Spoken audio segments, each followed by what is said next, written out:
नमस्कार, सत श्री अकाल, आदाब। मेरा नाम मनदीप पूनिया है ਤੇ ਤੁਸੀਂ ਸੁਣ ਰਹੇ ਹੋ ਪੰਜਾਬੀ ਰੇਡੀਓ USA। ਮੈਂ ਇੱਕ ਵਾਰ ਫਿਰ ਹਾਜ਼ਰ ਹਾਂ ਨਵੇਂ ਬੁਲਟਨ ਦੇ ਨਾਲ ਤੇ ਸ਼ੁਰੂਆਤ ਕਰਦੇ ਹਾਂ ਅੱਜ ਦੀ ਮੁੱਖ ਖਬਰਾਂ ਤੋਂ। ਮੁਲਕ ਦੇ ਵਿੱਚ ਹੋਏ ਲੋਕ ਸਭਾ ਜਨਰਲ ਸਿਲੈਕਸ਼ਨਸ ਦਾ ਰਿਜ਼ਲਟ ਆ ਗਿਆ ਹੈਗਾ ਤੇ ਉਹਦੇ 'ਚ ਬੀਜੇਪੀ ਨੂੰ ਕਲੀਅਰ ਮੈਜੋਰਿਟੀ ਨਹੀਂ ਮਿਲੀ। ਉਸ ਤੋਂ ਬਾਵਜੂਦ ਪ੍ਰਧਾਨ ਮੰਤਰੀ ਨਰਿੰਦਰ ਮੋਦੀ ਨੇ ਦਾਅਵਾ ਕੀਤਾ ਹੈ ਕਿ ਸਾਲ 1962 ਤੋਂ ਬਾਅਦ, ਨਹਿਰੂ ਤੋਂ ਬਾਅਦ ਤੀਜੀ ਵਾਰ ਮੈਂ ਪ੍ਰਧਾਨ ਮੰਤਰੀ ਬਣਨ ਜਾ ਰਿਹਾ ਹਾਂ। ਇਸ ਦਾਅਵੇ ਤੇ ਕਾਂਗਰਸ ਨੇ ਪ੍ਰਤੀਕਿਰਿਆ ਦਿੰਦਿਆਂ ਕਿਹਾ ਹੈ ਕਿ ਬੀਜੇਪੀ ਕੋਲ ਕਲੀਅਰ ਮੈਜੋਰਿਟੀ ਨਹੀਂ ਹੈ ਤਾਂ ਵੀ ਨਰਿੰਦਰ ਮੋਦੀ ਆਪਣੇ ਆਪ ਨੂੰ ਨਹਿਰੂ ਤੋਂ ਵੱਡਾ ਬਣਾਉਣ ਦੀ ਕੋਸ਼ਿਸ਼ ਕਰ ਰਹੇ ਹਨ। महाराष्ट्र ਦੇ ਵਿੱਚ ਬੀਜੇਪੀ ਦੀ ਬਹੁਤ ਖਰਾਬ ਪਰਫਾਰਮੈਂਸ ਰਹੀ ਹੈ। ਉੱਥੇ ਬੀਜੇਪੀ ਪਾਰਟੀ ਸਿਰਫ 9 ਸੀਟਾਂ ਤੇ ਸਿੰਗੜ ਗਈ ਹੈ ਤੇ ਉੱਥੇ ਸਭ ਤੋਂ ਵੱਡੀ ਪਾਰਟੀ ਕਾਂਗਰਸ ਬਣ ਕੇ ਉੱਭਰੀ ਹੈ। ਕਾਂਗਰਸ ਨੇ ਉੱਥੇ 13 ਸੀਟਾਂ ਤੇ ਜਿੱਤ ਹਾਸਲ ਕੀਤੀ ਹੈ ਤੇ 9 ਸੀਟਾਂ ਉद्धਵ ਠਾਕਰੇ ਗਰੁੱਪ ਨੇ ਹਾਸਲ ਕੀਤੀਆਂ ਹਨ ਤੇ 8 ਸੀਟਾਂ NCP ਸ਼ਰਦ ਪਵਾਰ ਗੁੱਟ ਨੇ ਹਾਸਲ ਕੀਤੀਆਂ ਹਨ। ਨੀਤੀਸ਼ ਕੁਮਾਰ ਦੀ ਤੇਜਸਵੀ ਯਾਦਵ ਨਾਲ ਇੱਕ ਵੀਡੀਓ ਵਾਇਰਲ ਹੋਣ ਤੋਂ ਬਾਅਦ ਮੁਲਕ ਭਰ ਦੇ ਵਿੱਚ NDA ਦੀ ਸਰਕਾਰ ਨਾ ਬਣਨ ਦੇ ਕਿਆਸ ਲਗਾਏ ਜਾ ਰਹੇ ਹਨ। ਪੋਲੀਟੀਕਲ ਹਲਕਿਆਂ 'ਚ ਇਹ ਲਗਾਤਾਰ ਚਰਚਾ ਜਾਰੀ ਹੈ ਕਿ ਨੀਤੀਸ਼ ਕੁਮਾਰ ਪਲਟ ਸਕਦੇ ਹਨ ਤੇ ਉਹਨਾਂ ਦੇ ਨਾਲ ਹੀ ਚੰਦਰਬਾਬੂ ਨਾਇਡੂ ਬਾਰੇ ਵੀ ਇਹ ਕਿਹਾ ਜਾ ਰਿਹਾ ਹੈ ਕਿ ਉਹ ਪ੍ਰਧਾਨ ਮੰਤਰੀ ਨਰਿੰਦਰ ਮੋਦੀ ਦੇ ਨਾਂ ਤੇ ਸਹਿਮਤ ਨਹੀਂ ਹੋਣਗੇ ਤੇ ਉਹਨਾਂ ਦੇ ਪਲਟਣ ਦੇ ਵੀ ਅਸਾਰ ਨਜ਼ਰ ਆ ਰਹੇ ਹਨ। ਅੱਜ ਦੇ ਟਾਈਮ ਨੀਤੀਸ਼ ਕੁਮਾਰ ਅਤੇ ਚੰਦਰਬਾਬੂ ਨਾਇਡੂ ਦੋਵੇਂ ਹੀ ਕਿੰਗ ਮੇਕਰ ਦੀ ਪੋਜੀਸ਼ਨ 'ਚ ਹੈਗੇ ਆ। ਜੇ ਉਹ NDA ਛੱਡ ਕੇ ਬਾਹਰ ਆਉਂਦੇ ਹੈਗੇ ਆ ਤਾਂ ਫਿਰ ਇੰਡੀਆ ਅਲਾਇੰਸ ਸਰਕਾਰ ਬਣਾ ਸਕਦਾ ਹੈ।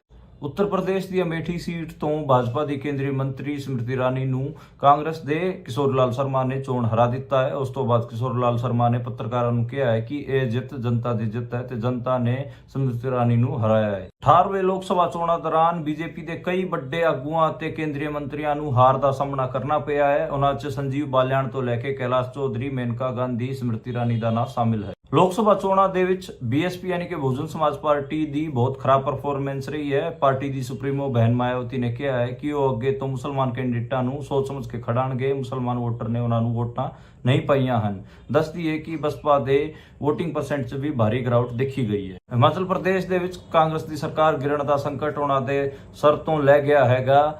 ਦੱਸਦੀ ਹੈ ਕਿ ਉੱਥੇ ਬਾਈ ਇਲੈਕਸ਼ਨ ਹੋਏ ਸੀ ਜਿਨ੍ਹਾਂ 'ਚ 4 ਸੀਟਾਂ ਤੇ ਕਾਂਗਰਸ ਪਾਰਟੀ ਦੇ ਉਮੀਦਵਾਰਾਂ ਨੇ ਜਿੱਤ ਹਾਸਲ ਕੀਤੀ ਹੈ ਤੇ 2 ਸੀਟਾਂ ਤੇ ਭਾਜਪਾ ਦੇ ਉਮੀਦਵਾਰ ਜਿੱਤੇ ਹਨ।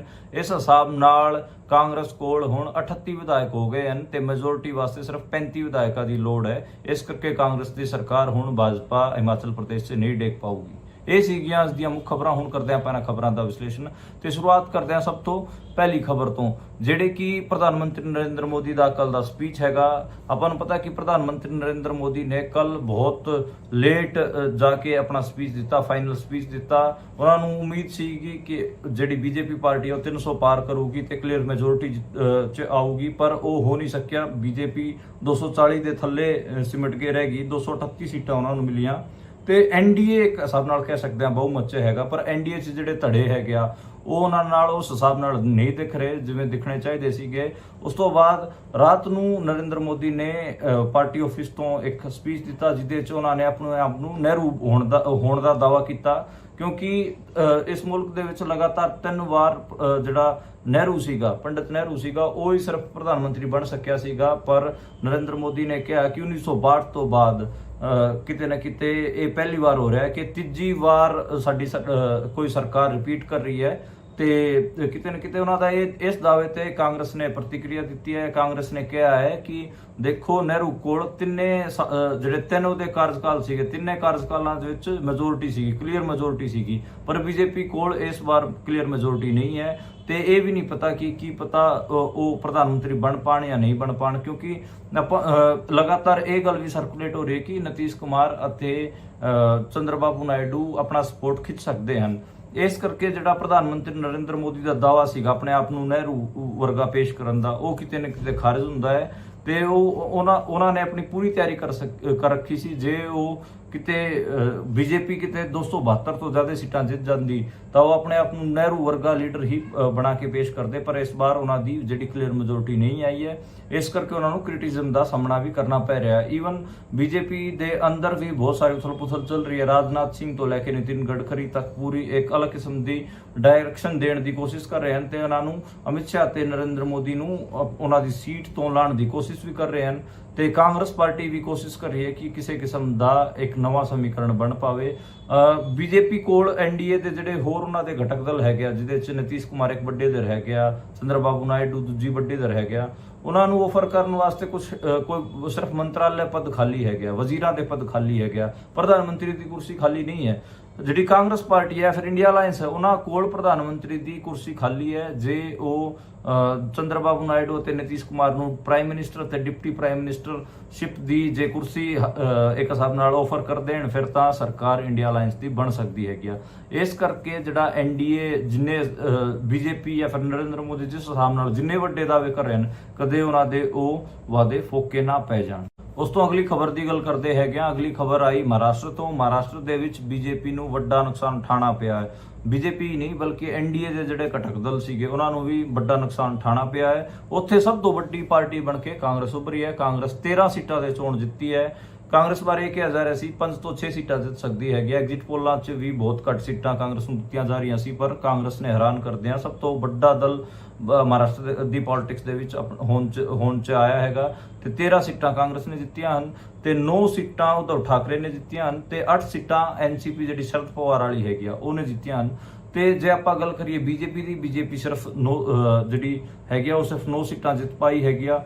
ਤੇ ਜੇ ਆਪਾਂ ਗੱਲ ਕਰ ਲਈਏ ਉਹਨਾਂ ਦੀ ਸਹਿਯੋਗੀ ਪਾਰਟੀ ਜਿਹੜੀ ਕਿ ਏਕਨਾਥ ਸ਼ਿੰਦੇ ਵਾਲੀ ਸ਼ਿਵ ਸੈਨਾ, ਉਹ ਸਿਰਫ 7 ਸੀਟਾਂ ਤੇ ਚੋਣ ਜਿੱਤ ਪਾਈ ਹੈ ਤੇ ਜਿਹੜੀ ਅਜੀਤ ਪਵਾਰ ਵਾਲੀ ਐਨਸੀਪੀ ਉਹ ਸਿਰਫ 1 ਸੀਟ ਤੇ ਜਿੱਤ ਪਾਈ ਹੈਗੀ ਆ। ਤੇ ਇੱਕ ਮੋਟਾ ਮਹਾਰਾਸ਼ਟਰ ਦੇ ਵਿੱਚ ਸਮੀਕਰਨ ਹੈ। ਇਹਦੇ 'ਚ ਜਿਹੜਾ ਉੱਥੋਂ ਦੇ ਡਿਪਟੀ ਚੀਫ ਮਿਨਿਸਟਰ ਹੈਗੇ ਦੇਵੇਂਦਰ ਫਡਨਵੀਸ, ਬੀਜੇਪੀ ਦੇ ਆਗੂ ਹੈਗੇ ਆ, ਉਹਨਾਂ ਨੇ ਆਪਣਾ ਜਿਹੜਾ ਇਸਤੀਫਾ ਹੈ ਉਹ ਪੇਸ਼ ਕੀਤਾ। ਉਹਨਾਂ ਨੇ ਕਿਹਾ ਕਿ ਇਹ ਸਾਰਾ ਜਿਹੜੀ ਇਹ ਹਾਰ ਹੋਈ ਹੈ, ਏਡੀ ਵੱਡੀ ਹਾਰ ਹੋਈ ਹੈ, ਇਹ ਮੈਂ ਆਪਣੇ ਸਿਰ ਤੇ ਲੈਣਾ ਤੇ ਮੈਂ ਆਪਣਾ ਇਸਤੀਫਾ ਪੇਸ਼ ਕਰਦਾ। ਹਾਲਾਂਕਿ ਉਹਨਾਂ ਦਾ ਇਸਤੀਫਾ ਜਿਹੜਾ ਬੀਜੇਪੀ ਦਾ ਹਾਈ ਕਮਾਨ ਉਹਦੇ ਵੱਲੋਂ ਐਕਸੈਪਟ ਨਹੀਂ ਕੀਤਾ ਗਿਆ ਹੈ। ਉੱਥੇ ਜਿਹੜਾ ਇੱਕ ਪੂਰਾ ਨੈਰੇਟਿਵ ਆਰਐਸਐਸ ਨੇ ਵੀ ਬੀਜੇਪੀ ਨੂੰ ਕਿਹਾ ਸੀਗਾ ਕਿ ਤੁਸੀਂ ਜਿਹੜੀ ਸ਼ਿਵ ਸੈਨਾ ਸਾਡੀ ਨੈਚੁਰਲ ਅਲਾਈਅੰਸ ਪਾਰਟਨਰ ਹੈ, ਇਹਨੂੰ ਨਾ ਤੋੜੋ। ਪਰ ਬੀਜੇਪੀ ਦੇ ਜਿਹੜੇ ਵੱਡੇ ਆਗੂ ਹੈਗੇ ਅਮਿਤ ਸ਼ਾਹ, ਉਹਨਾਂ ਨੇ ਉੱਥੇ ਸ਼ਿਵ ਸੈਨਾ ਦੇ ਵਿੱਚ 2 ਹਿੱਸੇ ਕੀਤੇ, 2 ਟੋਟੇ ਕਰਤੇ। ਇੱਕ ਤਾਂ ਏਕਨਾਥ ਸ਼ਿੰਦੇ ਵਾਲਾ ਤੇ ਇੱਕ ਉद्धਵ ਠਾਕਰੇ ਵਾਲਾ। ਤੇ ਉद्धਵ ਠਾਕਰੇ ਹੋਰਾਂ ਨੂੰ ਇੱਕ ਹਿਸਾਬ ਨਾਲ ਹਿਊਮਿਲੇਟ ਕਰਨ ਦੀ ਕੋਸ਼ਿਸ਼ ਕੀਤੀ, ਉਹਨਾਂ ਦੀ ਬੇਇੱਜ਼ਤੀ ਕਰਨ ਦੀ ਕੋਸ਼ਿਸ਼ ਕੀਤੀ। ਤੇ ਐਦਾਂ ਹੀ ਜਿਹੜੀ ਅਜੀਤ ਪਵਾਰ ਅਤੇ ਸ਼ਰਦ ਪਵਾਰ 'ਚ ਇੱਕ ਕੰਟਰਾਡਿਕਸ਼ਨ ਖੜੀ ਕਰਕੇ ਐਨਸੀਪੀ ਨੂੰ ਤੋੜਨ ਦੀ ਕੋਸ਼ਿਸ਼ ਕੀਤੀ। ਉੱਥੇ ਅਜੀਤ ਪਵਾਰ ਨੂੰ ਆਪਣੇ ਨਾਲ ਲੈ ਗਏ ਤੇ ਸ਼ਰਦ ਪਵਾਰ ਇਕੱਲੇ ਰਹਿ ਗਏ ਸੀਗੇ। ਈਵਨ ਨਾ ਤਾਂ ਉद्धਵ ਠਾਕਰੇ ਨੂੰ ਜਿਹੜਾ ਸ਼ਿਵ ਸੈਨਾ ਦਾ ਸਿੰਬਲ ਮਿਲਿਆ, ਨਾ ਹੀ ਆਪਾਂ ਜੇ ਗੱਲ ਕਰੀਏ ਸ਼ਰਦ ਪਵਾਰ ਨੂੰ ਜਿਹੜਾ ਉਹਨਾਂ ਦਾ ਸਿੰਬਲ ਸੀਗਾ ਐਨਸੀਪੀ ਦਾ ਘੜੀ ਵਾਲਾ, ਉਹ ਸਿੰਬਲ ਮਿਲਿਆ। ਦੋਵਾਂ ਨੇ ਆਪਣੇ ਅੱਡ ਨਵੇਂ ਸਿੰਬਲਾਂ ਨਾਲ ਫਾਈਟ 'ਚ ਉਤਰੇ ਤੇ ਨਵੇਂ ਸਿੰਬਲਾਂ ਨਾਲ ਉਹਨਾਂ ਨੇ ਆਪਣੀ ਲੜਾਈ ਲੜੀ ਤੇ ਉਹਨਾਂ ਨੇ ਜਿੱਤ ਵੀ ਹਾਸਲ ਕੀਤੀ। ਤੇ ਜਿਹੜਾ ਅਸਲੀ ਸ਼ਿਵ ਸੈਨਾ ਨਕਲੀ ਸ਼ਿਵ ਸੈਨਾ ਵਾਲੀ ਡਿਬੇਟ ਸੀ ਉਹ ਵੀ ਕਲਿੰਚ ਹੋਈ ਹੈ ਤੇ ਅਸਲੀ ਐਨਸੀਪੀ ਨਕਲੀ ਐਨਸੀਪੀ ਵਾਲੀ ਡਿਬੇਟ ਵੀ ਕਿਤੇ ਨਾ ਕਿਤੇ ਮਹਾਰਾਸ਼ਟਰ ਦੇ ਵਿੱਚ ਕਲਿੰਚ ਹੋ ਗਈ ਹੈਗੀ ਆ। ਤੇ ਜਿਹੜਾ ਮਹਾਰਾਸ਼ਟਰ ਸੂਬਾ ਹੀ ਆਪਾਂ ਕਹੀਏ ਕਿ ਜਿਹੜਾ ਐਨਡੀਏ ਹੈਗਾ ਉਹਦੇ ਐਨਡੀਏ 'ਚ ਜਾਂ ਫਿਰ ਕਹੀਏ ਬੀਜੇਪੀ ਵਾਸਤੇ ਇੱਕ ਹਿਸਾਬ ਨਾਲ ਬਹੁਤ ਖਤਰਨਾਕ ਰਾਜ ਬਣ ਕੇ ਉਭਰਿਆ ਤੇ ਉੱਥੇ ਉਹਨਾਂ ਨੂੰ ਵੱਡਾ ਝਟਕਾ ਦੇਖਣ ਨੂੰ ਮਿਲਿਆ ਹੈ। ਉਸ ਤੋਂ ਜਿਹੜੀ ਅਗਲੀ ਖਬਰ ਦੀ ਗੱਲ ਕਰੀਏ ਉਹ ਅੱਜ ਨਿਤੀਸ਼ ਕੁਮਾਰ ਬਾਰੇ ਹੈਗੀ ਆ। ਨਿਤੀਸ਼ ਕੁਮਾਰ ਅਤੇ ਤੇਜਸਵੀ ਯਾਦਵ ਪਟਨਾ ਤੋਂ ਦਿੱਲੀ ਤੱਕ ਇੱਕ ਫਲਾਈਟ ਦੇ ਵਿੱਚ ਆਏ ਤੇ ਦੋਵੇਂ ਇੱਕ ਆਲੇ ਦੁਆਲੇ ਵਾਲੇ ਸੀਟਾਂ ਤੇ ਬੈਠੇ ਸੀਗੇ ਤੇ ਦੋਵਾਂ 'ਚ ਗੱਲਬਾਤ ਵੀ ਹੋਈ ਹੋਊਗੀ। ਹਾਲਾਂਕਿ ਇਹ ਗੱਲਬਾਤ ਕਲੀਅਰ ਨਹੀਂ ਕਿ ਕੀ ਗੱਲਬਾਤ ਹੋਈ ਹੈ। ਤੇ ਜਦੋਂ ਤੇਜਸਵੀ ਯਾਦਵ ਥੱਲੇ ਉਤਰੇ ਤੇ ਉੱਥੇ ਪੱਤਰਕਾਰਾਂ ਨੇ ਉਹਨਾਂ ਤੋਂ ਪੁੱਛਿਆ ਕਿ ਤੁਹਾਡੀ ਚਾਚਾ ਨਿਤੀਸ਼ ਕੁਮਾਰ ਨਾਲ ਕੀ ਗੱਲਬਾਤ ਹੋਈ ਹੈ। ਦੋਵਾਂ ਨੂੰ ਚਾਚੇ ਭਤੀਜਾ ਕਿਹਾ ਜਾਂਦਾ ਹੈ। ਨਿਤੀਸ਼ ਕੁਮਾਰ ਨੂੰ ਚਾਚਾ ਕਿਹਾ ਜਾਂਦਾ ਹੈ, ਤੇਜਸਵੀ ਯਾਦਵ ਨੂੰ ਭਤੀਜਾ ਕਿਹਾ ਜਾਂਦਾ, ਕਿਉਂਕਿ ਇੱਕ ਟਾਈਮ ਤੇ ਨਿਤੀਸ਼ ਕੁਮਾਰ ਅਤੇ ਲਾਲੂ ਪ੍ਰਸਾਦ ਯਾਦਵ ਦੋਵੇਂ ਆੜੀ ਹੁੰਦੇ ਸੀਗੇ। ਦੋਵਾਂ ਨੇ ਇਕੱਠੀ ਪੋਲਿਟਿਕਸ ਸ਼ੁਰੂ ਕੀਤੀ ਸੀਗੀ ਤੇ ਤੇਜਸਵੀ ਯਾਦਵ ਨੇ ਕਿਹਾ ਕਿ ਤੁਸੀਂ ਦੇਖਦੇ ਜਾਓ ਹੁੰਦਾ ਕੀ ਹੈ, ਜਿਹੜਾ ਇੰਡੀਆ ਦਾਅਵਾ ਕਰ ਰਹੀ ਹੈ ਸਰਕਾਰ ਬਣਨ ਦੀ, ਉਹ ਤਾਂ ਅਸੀਂ ਨਹੀਂ ਹੋਣ ਦੇਵਾਂਗੇ।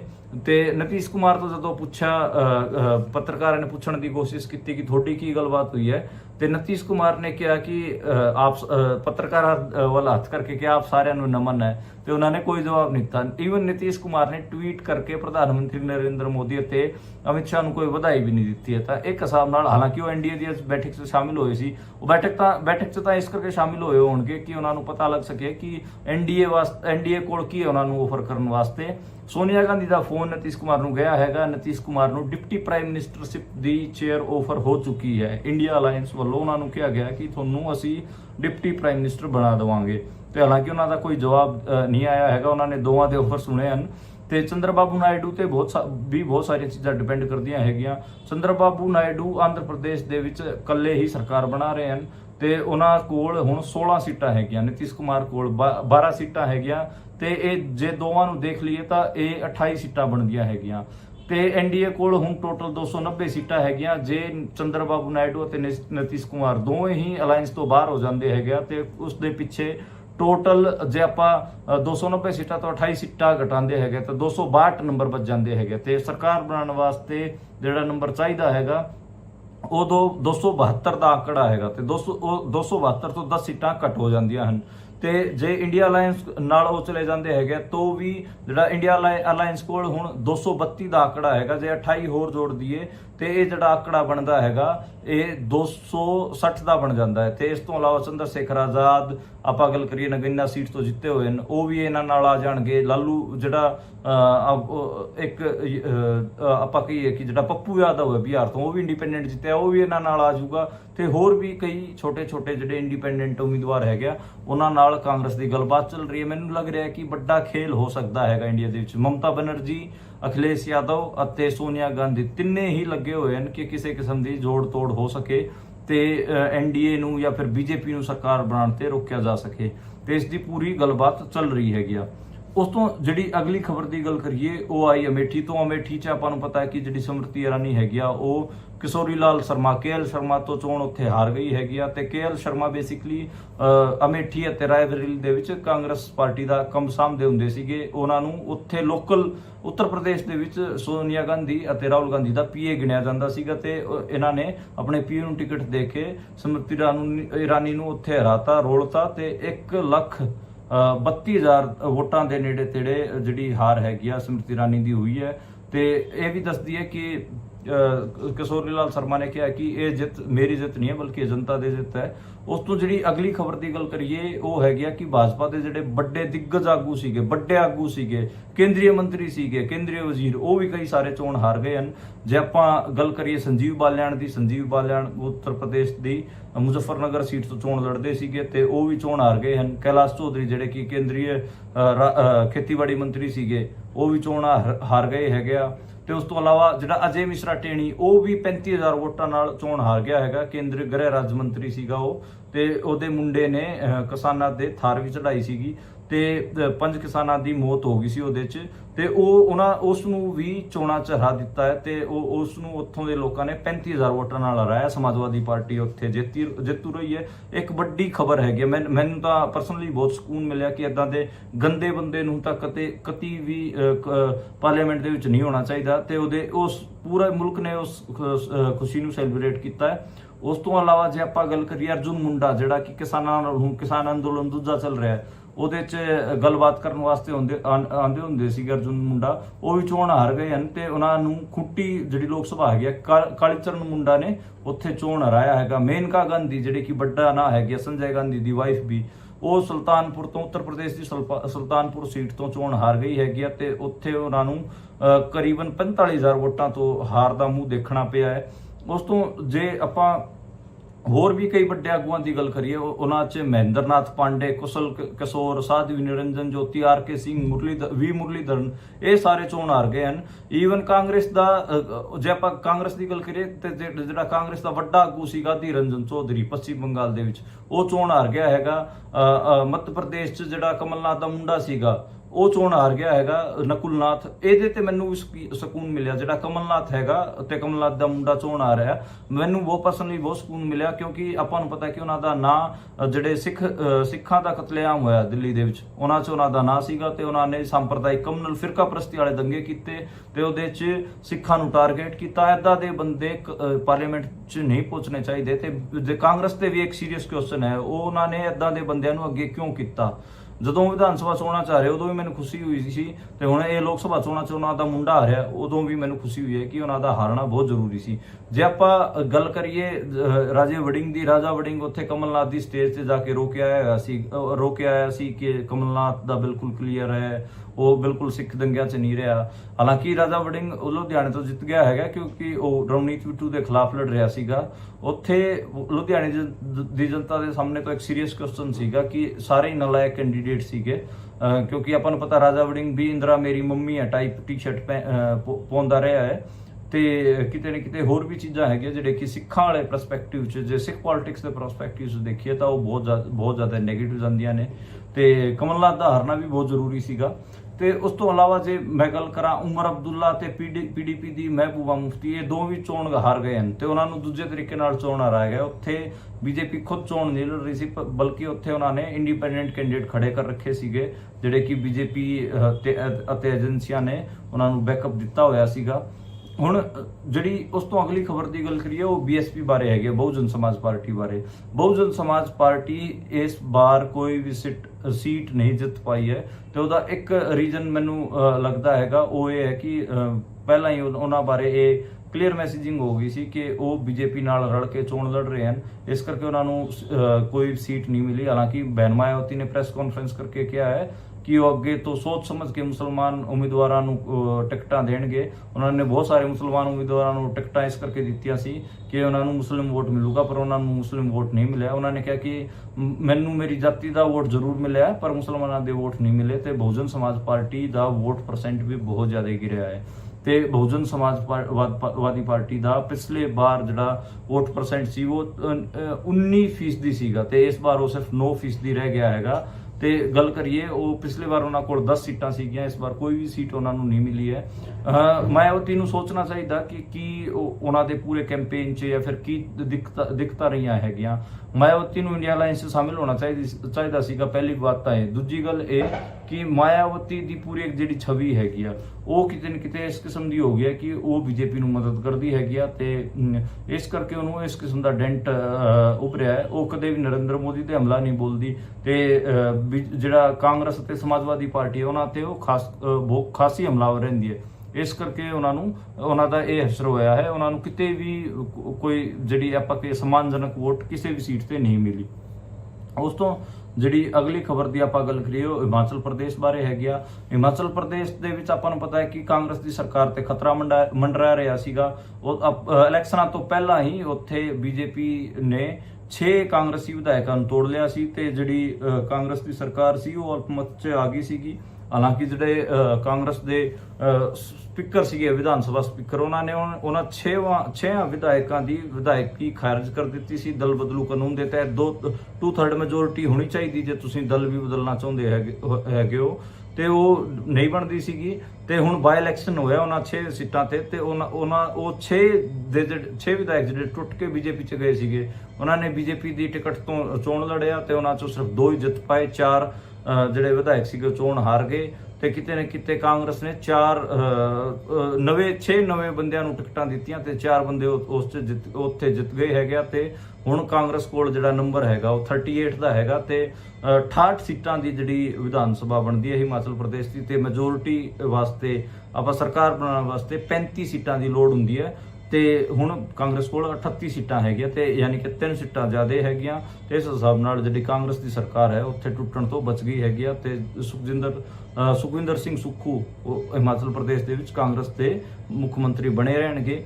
ਅੱਜ ਦਾ ਇੱਕ ਹਿਸਾਬ ਨਾਲ ਮੋਟਾ ਤਾਂ ਪੂਰਾ ਪੋਲੀਟੀਕਲ ਡਿਸਕੋਰਸ ਇਹੀ ਸੀਗਾ ਅੱਜ ਦਾ, ਲੇਕਿਨ ਸਭ ਤੋਂ ਜ਼ਿਆਦਾ ਚਰਚਾ ਇਸ ਗੱਲ ਦੀ ਹੋ ਰਹੀ ਹੈ ਕਿ ਜਿਹੜਾ ਇੰਡੀਆ ਅਲਾਈਅੰਸ ਹੈ ਉਹ ਚੰਦਰਬਾਬੂ ਨਾਇਡੂ ਅਤੇ ਨਿਤੀਸ਼ ਕੁਮਾਰ ਨੂੰ ਤੋੜ ਕੇ ਆਪਣੇ ਨਾਲ ਲੈ ਕੇ ਆ ਪਾਊਗਾ। ਇਸ ਦੇ ਆਲੇ ਦੁਆਲੇ ਸਾਰੀਆਂ ਚੀਜ਼ਾਂ ਹੋ ਰਹੀਆਂ ਹਨ। ਅੱਜ ਖੜਗੇ ਦੇ ਘਰ ਦੇ ਅੰਦਰ ਅੱਜ ਮੀਟਿੰਗ ਸੀਗੀ, 5:15 ਵਜੇ ਉਹ ਮੀਟਿੰਗ ਸਟਾਰਟ ਹੋਈ ਸੀ।